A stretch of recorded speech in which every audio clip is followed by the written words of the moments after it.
Subscribe చేయండి. ప్రతి వారం హృదయాన్ని కదిలించే భయానక కథల్ని చూడండి. బెల్ ఐకాన్ ప్రెస్ చేయడం మర్చిపోకండి. ఇది ఉదిత్ కథ. ఉదిత్ ఎక్సైట్మెంట్ తన మొహంలోనే బాగా కనిపించింది. ఒక సంవత్సరం మొత్తం కాలేజెస్ యొక్క స్టడీ ఫ్రమ్ హోమ్ మోడ్లో ఫంక్షన్ అయ్యాక ఫైనలీ ఆ రోజు వచ్చేసింది. ఉదిత్ తన కాలేజ్ ఆఫ్లైన్ మోడ్లో ఎక్స్పీరియన్స్ చేసే అవకాశం వచ్చింది.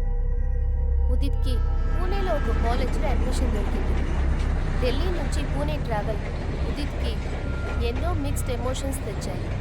తను ఢిల్లీ కాబట్టి తన పేరెంట్స్ తను ఉండడం కోసం చాయిస్ బాయ్స్ హాస్టల్ని ఎంచుకున్నారు. హాస్టల్ ఒక మంచి ప్రదేశంలో నిర్మించబడింది. అది ఉదిత్ ఉండడానికి పర్ఫెక్ట్గా ఉంది. అక్కడ ఉంటూ కొన్ని రోజుల్లోనే హాస్టల్ మేట్స్ అందరూ ఉదిత్కి ఫ్రెండ్స్ అయిపోయారు. అందరూ కలిసి చదువుతో పాటు బాగా ఎంజాయ్ చేసేవాళ్ళు. ఉదిత్ తన ఫస్ట్ ఇయర్లో ఒక సబ్జెక్ట్ ఎగ్జామ్ని మెడికల్ సిచ్యువేషన్ వల్ల మిస్ చేసుకున్నాడు. ఆ సబ్జెక్ట్లో పాస్ అవ్వడం కాలేజ్ నెక్స్ట్ ఇయర్లో ప్రొసీడ్ చేయడానికి చాలా ముఖ్యమైనది. కాబట్టి ఆ సబ్జెక్ట్ రీ ఎగ్జామ్ కోసం ఉదిత్ ఒక రాత్రి తన రూమ్లో ఒంటరిగా కూర్చుని చదువుకుంటున్నాడు. తన రూమ్మేట్స్ అందరూ నిద్రపోయారు. ఉదిత్ తన స్టడీ టేబుల్ మీద చదువుకుంటున్నాడు. ఉదిత్కి పాటలు వింటూ క్వశ్చన్లు సాల్వ్ చేయడం అంటే చాలా ఇష్టం. తన చెవుల్లో ఇయర్ ఫోన్స్ పెట్టుకుని పాటలు వింటున్నాడు. అలా వింటున్నప్పుడు సడన్గా పాటలు ఆగిపోయాయి. తన ఫోన్ తీసి చూస్తే బ్యాటరీ ఖాళీ అయిపోయింది. ఉదిత్ ఫోన్ని చార్జ్ చేయడం కోసం లేచాడు. అప్పుడు తనకి ఎవరో ఏడుస్తున్నట్టు వినిపించింది. ఎవరో ఒక ఆవిడ మెల్లగా రూమ్ బయట ఏడుస్తున్నట్టు ఉదిత్కి వినిపించింది. ఆ గొంతు ముందు చాలా దూరం నుంచి వినిపించింది. ఆ తర్వాత మెల్లగా ఉదిత్కి ఆ గొంతు చాలా దగ్గరగా క్లియర్గా వినిపించింది. ఏడుస్తున్న మహిళ తన దగ్గరకు వస్తున్నట్టు అనిపించింది. ఉదిత్ ఆ గొంతు ఎక్కడి నుంచి వినపడుతుందని చూడడానికి ప్రయత్నించాడు. రూమ్ బయటికి వెళ్ళి కారిడార్లో చూశాడు. కారిడార్ మొత్తం చీకటిగా ఉంది. తనకి ఖచ్చితంగా తెలుసు ఆ ఏడుపు శబ్దం అట్నుంచే వచ్చింది. ఒక బాయ్స్ హాస్టల్లో ఒక మహిళ ఏడవడం అంటే చాలా ఆశ్చర్యం అనిపించింది. ఉదిత్ అలా ఆలోచిస్తున్నప్పుడు ఈ లోపే తనకి గజ్జలు వేసుకుని ఎవరో నడుస్తున్నట్టుగా అనిపించింది. ఆ గజ్జలు వేసుకున్న అడుగులు తిన్నగా తన వైపే వస్తున్నట్టు అనిపించింది. కానీ ఉదిత్కి ఏమీ కనిపించలేదు. ఆ అడుగులు వేగంగా తన వైపుకి రావడం మొదలుపెట్టింది. కొద్ది క్షణంలోనే ఒక నల్లని నీడ తన ముందు నుంచి అలా వెళ్ళిపోయింది. ఉదిత్ చాలా భయపడిపోయాడు. ఆ తర్వాత ఆ శబ్దాలు కారిడార్లో వెళ్ళి మాయమైపోయింది. ఉదిత్కి అసలేం అర్థం కాలేదు.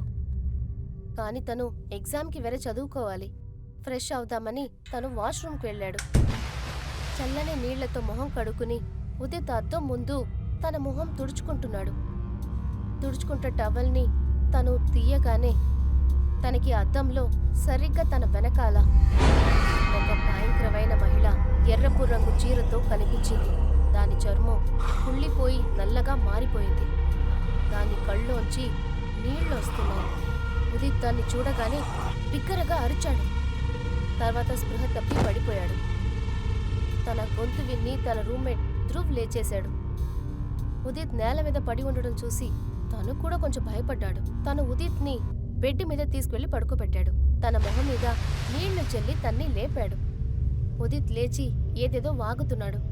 వాడు లేచి చెప్పాడు, అక్కడ బయట కారిడార్లో గజ్జల శబ్దం, ఎర్రపు చీర కట్టుకున్న ఒక ఆవిడ. ఉదిత్ చెప్తున్న ఏ విషయం కూడా ధ్రువ్కి అర్థం కాలేదు. ఉదిత్ శరీరం జ్వరంతో వణుకుతోంది. ధ్రువ్ తనకొక జ్వరం మాత్ర ఇచ్చి తనని రెస్ట్ తీసుకోమన్నాడు. అప్పుడే ధ్రువ్కి నిద్రపోయింది. తను ఉదిత్ గురించి కొంచెం దిగులు పడ్డాడు. తను ఉదిత్ చెప్పిన విషయాల్ని ఆలోచిస్తూ ఉన్నాడు. అప్పుడు ధ్రువ్కి కూడా కారిడార్లో గజ్జలు వేసుకుని ఎవరో నడుస్తున్నట్టు శబ్దం వినిపించింది. తను సడన్గా షాక్ అయిపోయాడు. ఎందుకంటే ఉదిత్ అలాంటి చప్పుడు గురించే మాట్లాడుతున్నాడు. ధ్రువ్ ఆ చప్పుడు వింటూ కారిడార్ దగ్గరికి వెళ్ళాడు. కానీ అక్కడ తనకి ఎవరూ కనిపించలేదు. కారిడార్ చీకట్లో నిలబడిన ధ్రువ్కి అప్పుడు కూడా గజ్జలు వేసుకుని ఎవరో నడుస్తున్నట్టుగా శబ్దం వినిపించింది. ఆ శబ్దం ఎక్కువ అవుతూ వచ్చింది. ధ్రువ్ ఇప్పుడు చాలా భయపడిపోయాడు. అక్కడి నుంచి పారిపోయి తన రూంలోకి వచ్చేశాడు. రూమ్ లోపలికి రాగానే తను చూసిన దృశ్యం, అక్కడ ఉదిత్ బెడ్ మీద లేడు. అసలు ఉదిత్ ఇలాంటి పరిస్థితిలో ఎక్కడికి వెళ్ళుంటాడు? ఈలోపు ధ్రువ్కి మళ్ళీ కారిడార్ నుంచి చప్పుడు వినిపించింది. ఉదిత్ తనని వెతుక్కుంటూ కారిడార్కి వెళ్ళాడేమో అనుకున్నాడు. తను బయటికి వెళ్ళగానే తన ముందు నుంచి తన వైపుకు వస్తున్న గజ్జల శబ్దం వినిపించింది. నడుస్తూ వస్తున్న శబ్దం ఎక్కువయింది. అప్పుడే తన భుజం మీద ఎవరు చేయి పెట్టినట్టు అనిపించింది. ధ్రువ్ గుండె వేగంగా కొట్టుకోవడం మొదలుపెట్టింది. సడన్ గా తిరిగి చూశాడు. అప్పుడు తన వెనకాల ఉదిత్ ఉన్నాడు. అసలు నీకేవైందని ఉదిత్ ధ్రువ్ని అడిగాడు. ఎందుకిలా భయపడ్డావని అడిగాడు. ధ్రువ్ ఏం చెప్పలేదు. ఉదిత్ తన దగ్గర మళ్ళీ అడిగాడు, నాకు వినిపించిన అదే శబ్దాలు నీకు వినిపించాయా? ధ్రువ్కి ఇప్పుడు అసలు ఏం అర్థం కాలేదు. అప్పుడే ధ్రువ్కి ఒక మహిళ ఏడుస్తున్నట్టుగా శబ్దం వినిపించింది. ఆ తర్వాత ధ్రువ్ చూసిన ఆ దృశ్యం తన ఊపిరి ఆగిపోయినట్టు అనిపించింది. సరిగ్గా ఉదిత్ వెనకాల అదే ఎర్ర చీర కట్టుకున్న మహిళ తన భయంకరమైన మొహంతో నిలబడి ఉంది. ఆ మహిళ ధ్రువ్ దగ్గరకు వచ్చింది. వాడిని కోపంగా చూసింది. మళ్ళీ తిరిగి కారిడార్కి ఇంకో వైపు ఏడుస్తూ వెళ్ళిపోయింది. ధ్రువ్ని ఏదో పాము కరిచినట్టు అయ్యింది. అంత భయంకరమైన ఎక్స్పీరియన్స్ తన లైఫ్లో ఎప్పుడూ చేయలేదు. ఆ తర్వాత ఆ మహిళ చీకట్లో అలా మాయమైపోయింది. ఇందులో ఆశ్చర్యమైన విషయం ఏంటంటే ఉదిత్కి ఈసారి ఏమీ కనిపించలేదు, అలాగే ఏమీ వినిపించలేదు కూడా. మరుసటి రోజు ఉదయాన్నే ధ్రువ్, ఉదిత్ కలిసి వార్డెన్ దగ్గర జరిగిన విషయం చెప్పారు. అప్పుడు వార్డెన్ వాళ్ళకి చెప్పాడు, 15 ఏళ్ల క్రితం ఆ హాస్టల్ లోపల ఒక మహిళా శవం దొరికింది. ఆ మహిళ గురించి ఎవరికి ఏమీ తెలియలేదు. అప్పటి నుంచి చాలా పిల్లలు రాత్రిపూట కారిడోర్లో ఎర్ర చీర కట్టుకుని ఒక ఆవిడని చూశారని చెప్పాడు. దాంతోపాటు చాలా స్టూడెంట్స్ ఈ విషయం కూడా చెప్పారు. వాళ్ళు మధ్యరాత్రిలో ఒక ఆవిడ ఏడుస్తున్నట్టుగా, గజ్జల శబ్దం వినిపిస్తున్నట్టుగా చెప్పారు. వార్డెన్ ఇంకో విషయం కూడా చెప్పాడు, ఆ మహిళ ఎప్పుడూ ఎవరికి ఎలాంటి హాని కలిగించలేదని, తన ఆత్మ హాస్టల్లోనే తిరుగుతూ ఉంటుందని చెప్పాడు.